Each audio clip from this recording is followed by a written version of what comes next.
I chose to speak about the Women's Suffrage Association. I learned about this subject last year in my history class, and it really interested me.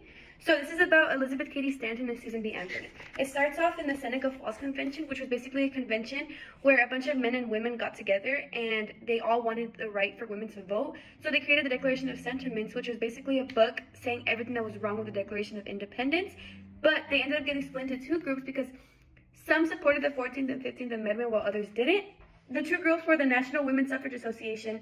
They did not support the 14th and 15th Amendment. They were based in New York. Susan B. Anthony and Cady Stanton were the leaders of this, and they did not want men to join their group. And the American Women's Suffrage Association, they were based in Boston. They did support the 14th and 15th Amendment. They did allow men to join their group, and they were more popular at the time because they would go state to state, trying to convince people to let women vote. But there was failure after the split.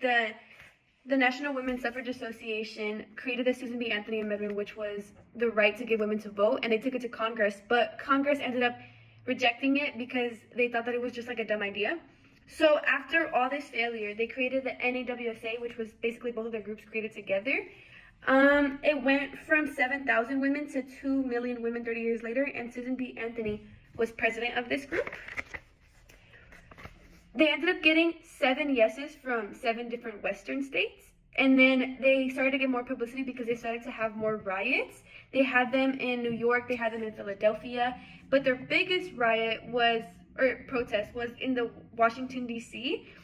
They marched to the White House, but this protest got very violent because there was 250,000 men waiting for them there, and they all fought against them. So the women got very scared.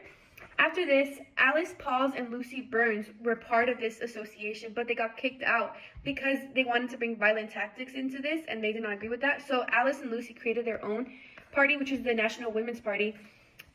They decided to do Silent Sentinels, which was silently protesting in front of the White House.